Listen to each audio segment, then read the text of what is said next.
You're about to play an unfinished level from The Last of Us Part 2.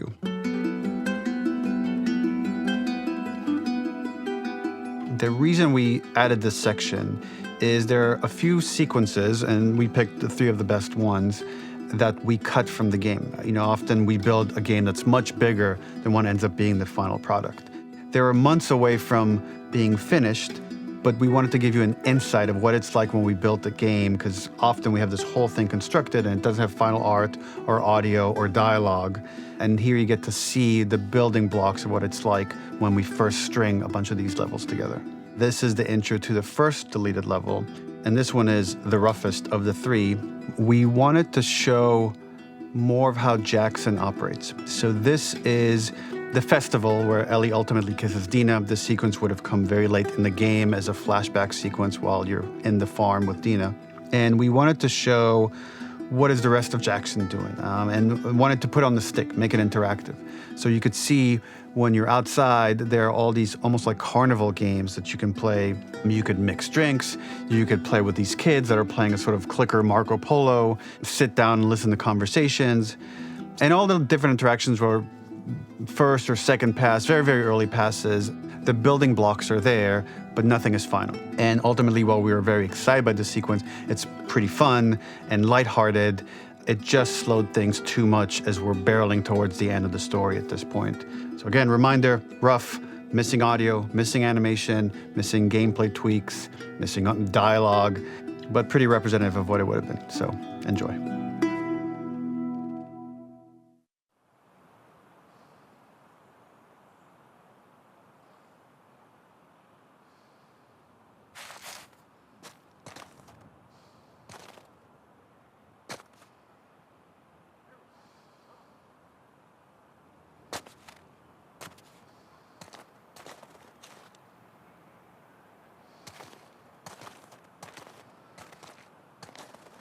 Originally, this level was going to transition us to farm.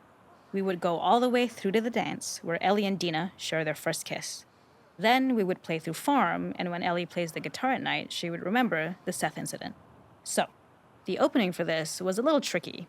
We needed it to match at least a little what you might expect emotionally coming from prior beats, because we were already purposefully disorienting you in time and space. Remember, you just came from this huge fight. To jump straight into it would have been a little too jarring. After some back and forth, we rooted it in Ellie's nerves, calling back to her hands shaking in the theater. But this time, for a much more innocuous reason we'll find out later. She's nervous because she has a crush on Dina, who is the only reason why she's here at the dance.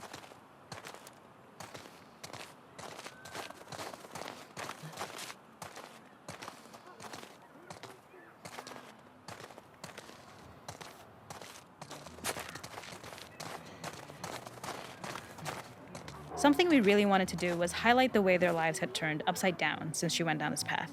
We had this idea of recontextualizing all of our usual gameplay mechanics that were designed for really violent ends. The workbench, door bashes, throwable weapons, and even the infected, which is my personal favorite. Peppered throughout the level are moments of levity or shared history, all the while seeing how happy and mundane they all were before her huge revenge odyssey.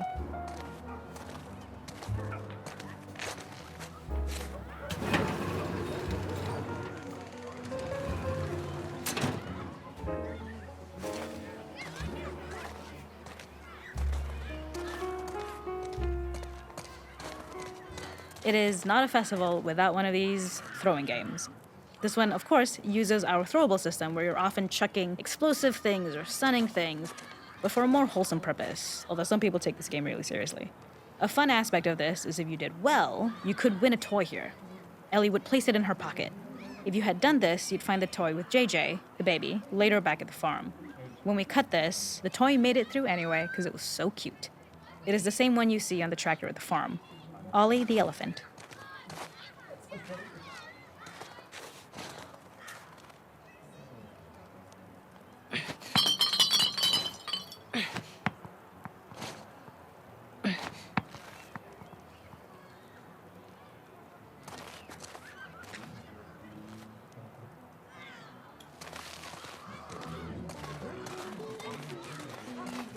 The makeup artist is pretty simple. It's one of those little in-game scenes we peppered in to make it feel like Ellie had roots in the town. Hallie, our writer, mentioned that in her mind, an ex-girlfriend of Ellie's tattooed her arm to cover up her scar. So we figured this might be the only time you get to see that. We wanted to hint at it and allude to it and make it feel like there had been so much more that had been happening and so much more that Ellie threw away.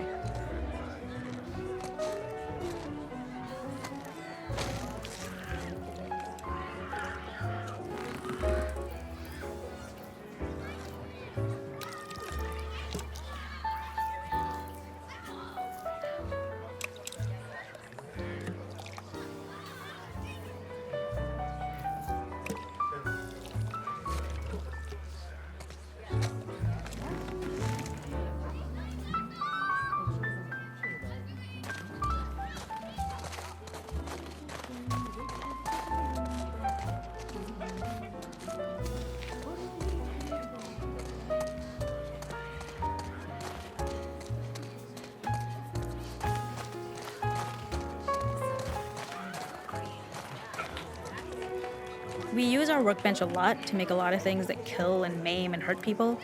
Here, we had the silly idea of using the same feel, harkening back to the same animations, using the exact same UI to instead fix a drink.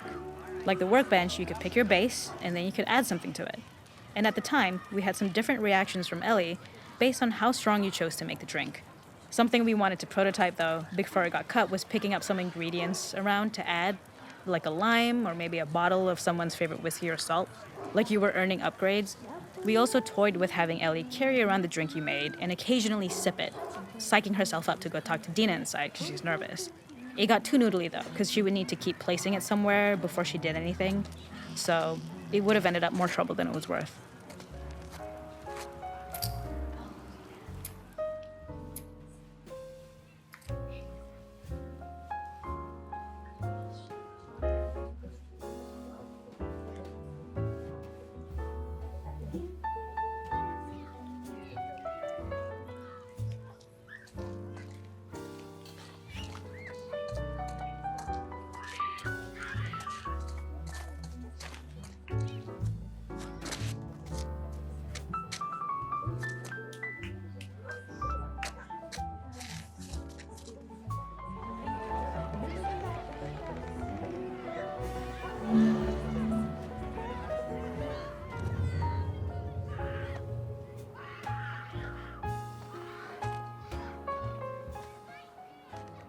This is one of my favorite sections because I think that it achieves both the slice of life aspect of Jackson while also being a stark reminder of how dark the world that they live in really, really is.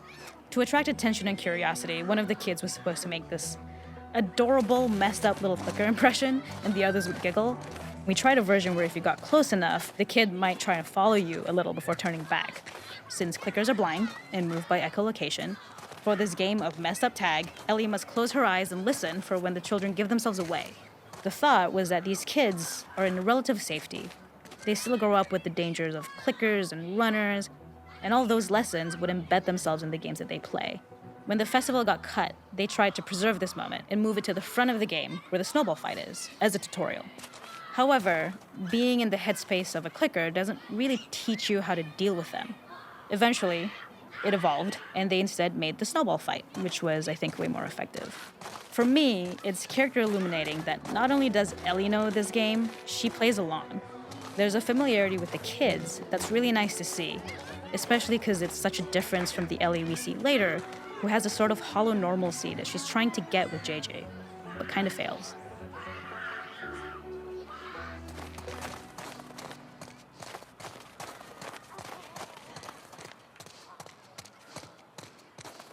There's a hidden spot at the back that was just a bit of fun. It was highlighting Jackson's normalcy with something we would find in a real world. In the back, you would find teenagers finding some alone time with each other in a dark corner of a party. It was rewarding the player for peeking into a hidden corner, but ultimately redirecting them back to the festival. We also had versions of them smoking weed here, despite Maria's consternation, probably having gotten it from Eugene.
In this second deleted level, which is an extended sequence of the sewers in Seattle, this comes on the heels of where Ellie goes into a building and she survives an attack by stalkers and gets thrown out of a window and gets swept away by the current. And then we cut this section that used to be there in the final game.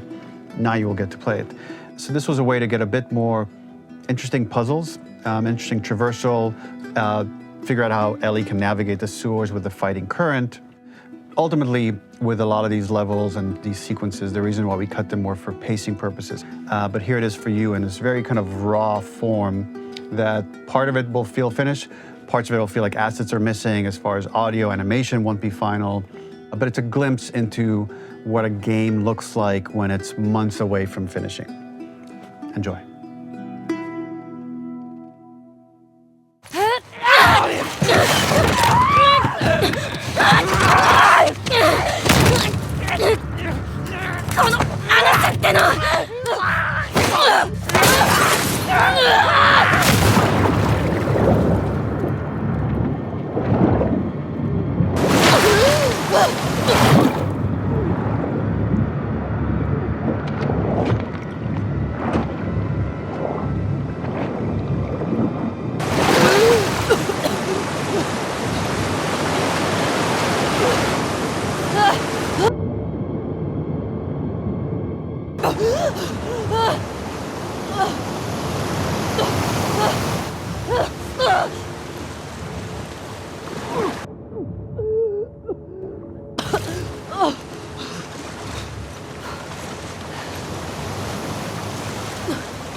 This level, internally known as Find Nora, was quite long in duration as we had to make Ellie traverse a far distance to the opposite side of downtown Seattle. The sewer section was originally longer than what we released the game with, approximately 10 minutes more. This was one of the few areas of the game that used water flow as part of the traversal puzzle.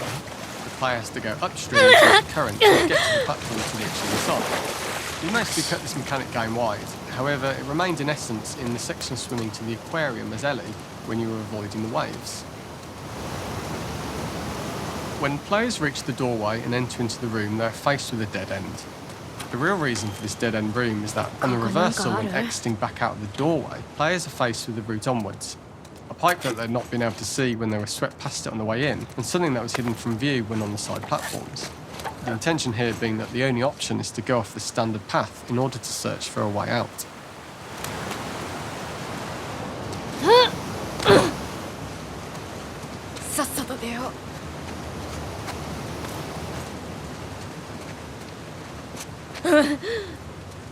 Throughout the rest of the level, we also used light to indicate to the player that they were heading in the right direction. At each turn, however, we blocked the direct route forward.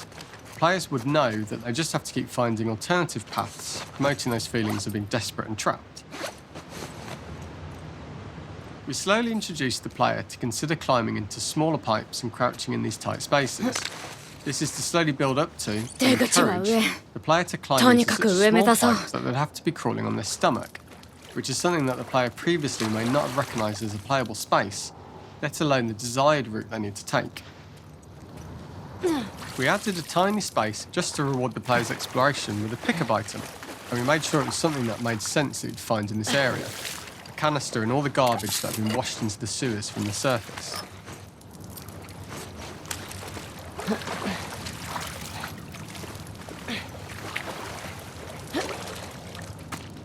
We loved the idea of making Ellie prone through a tiny, dirty pipe in order to get out, as it was a great opportunity to use our prone mechanic. The unique camera setup was created to support crawling in these pipes, as the standard prone camera is much higher above the player.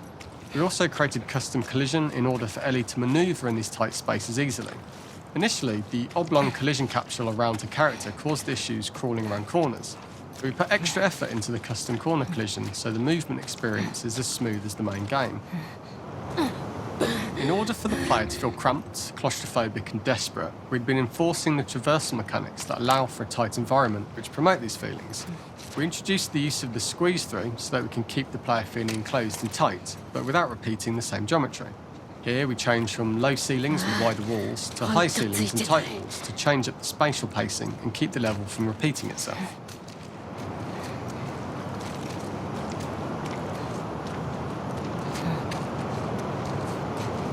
ここで死ぬのだけはマジ勘弁。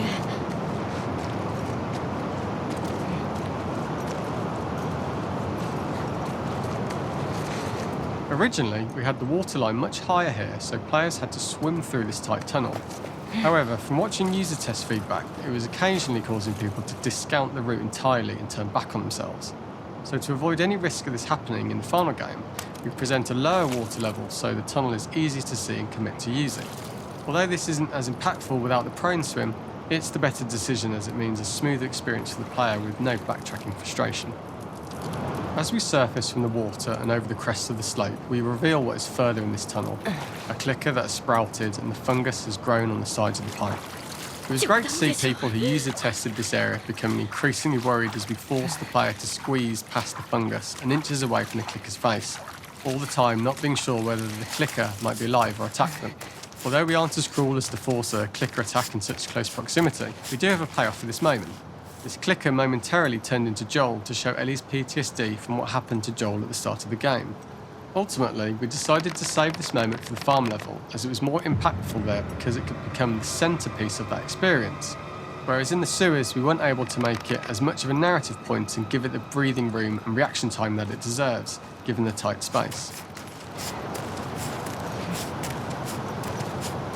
やば。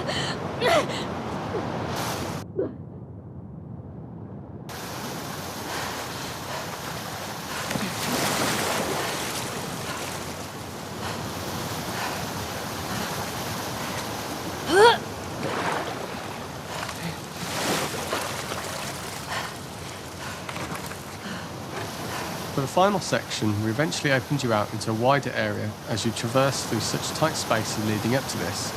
So changing the environmental pacing makes it begin to feel like we're coming to the end of Ellie's ordeal.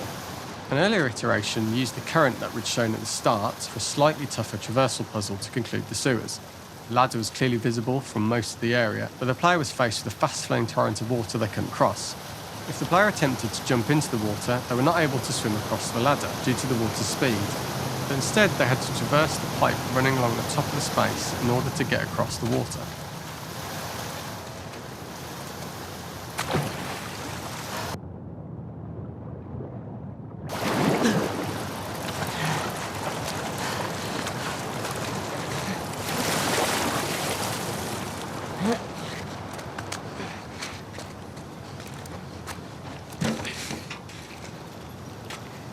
Using this pipe was retained in the iteration we shipped with, as it's the last of the extreme methods Ellie has to undergo in order to escape the sewers, and what she will go through in her pursuit of revenge.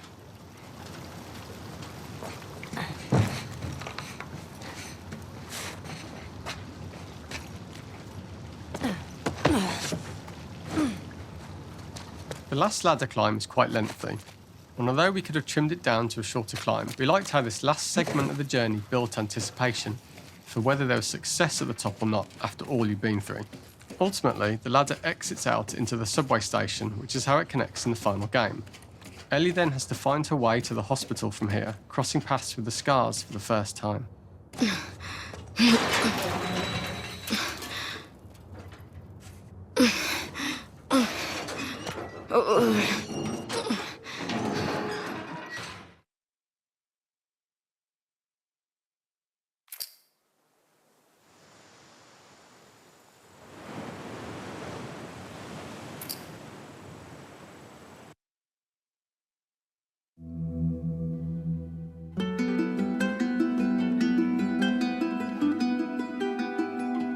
For this third and final deleted level, what we call the boar hunt sequence, this was a sequence pretty late in the game. It was right after the whole Seattle Abby sequence where Abby spares Ellie. And then we wanted to come back into Ellie's story, but keep it a bit mysterious of how much time has passed, where is Ellie now? So we're coming in on Ellie, and she's following a trail of blood. And we wanted to mirror, in a way, the deer hunt sequence from the first game, but this time do it with a boar. And there's something with Ellie that now she can't let go of this violence. She's pursuing it, even against this innocent animal.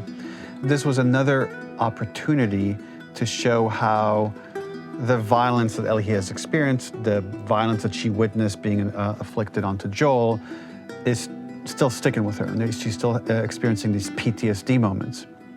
This was a sequence that was pretty far along and was cut pretty late in production. Parts of it are still really rough, but the gameplay, the building blocks were all there. I think you'll have fun to see, like, again, a rough, unfinished sequence that you can play. You can see all the way to the end, and including a cinematic that we end up cutting. And the remnants of the sequence ended up being mentioned in Ellie's journal. So this part of the story that we developed still made its way into the game as kind of optional stuff that you could read about, but here you get to experience it. So as a reminder, this is pretty rough, months away from being finished, but you get to see it now.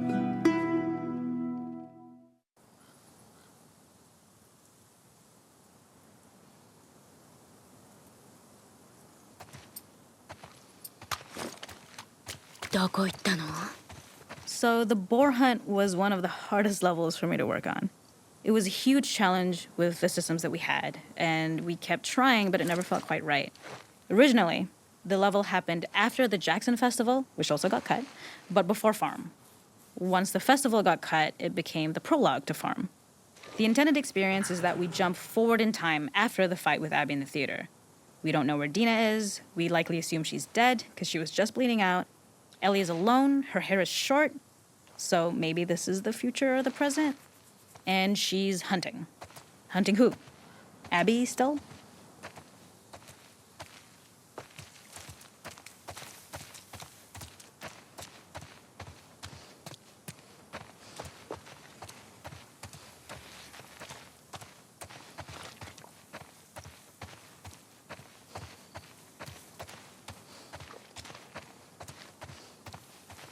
In early iterations of the fight, it was more arena-like. The player slowly whittles down the boar's health. Ellie gets more visceral and more vicious. We get a little worried about her. As the boar gets weaker, more panicked, more feral, and we start feeling sympathetic to the boar was the hope. In all of these iterations, especially of these wider areas, it required custom AI and scripting to make sure it continued to feel organic as an animal, but we really needed it to do specific stuff. It needed to be able to close distances really, really quickly. It needed to charge to attack, but we wanted the feeling of hunting, so we needed to track it down from afar. And we also needed to discourage the player from attacking the boar when it's that close, or it would kind of turn into this melee kerfuffle. How do we do this in our world while keeping the boar believable?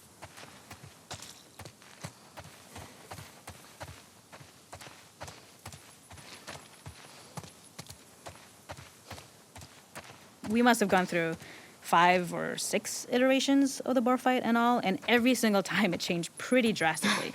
We split it into clear phases, where one was like all long range.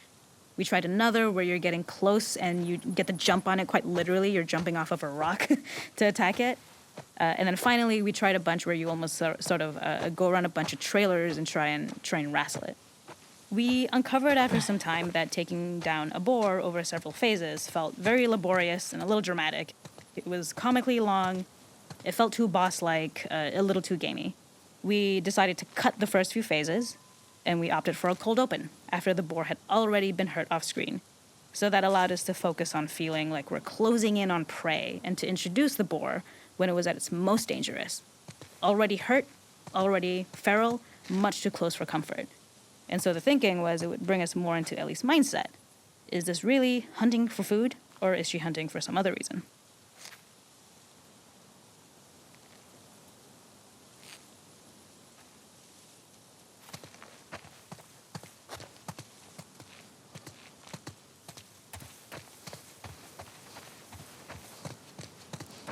The gas station was built to highlight the boar's destructiveness. Since it's cramped, the boar feels larger. We also feel trapped with it, though perhaps it's trapped with us. When it charges, it gets to us quickly, so we must be on our toes. This made it more aligned with Ellie's sort of hunting for trouble mindset. Listening became more important, as well as moving around slowly so it didn't hear you. Could you spot it before it saw or heard you? And could you get a shot off quickly enough so you could dodge out of the way? Or is the shot worth the cost after? It feels like a gamble.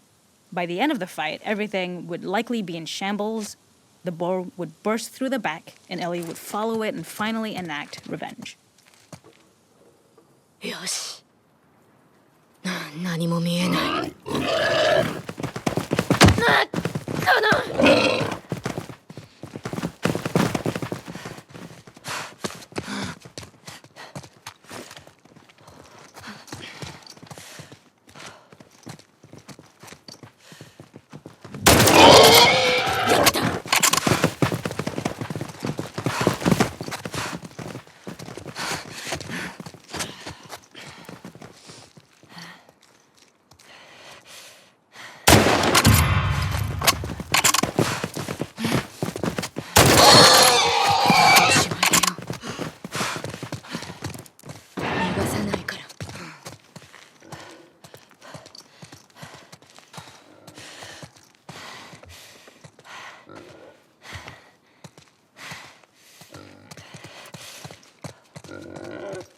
The boar kill was supposed to be anything but glorious.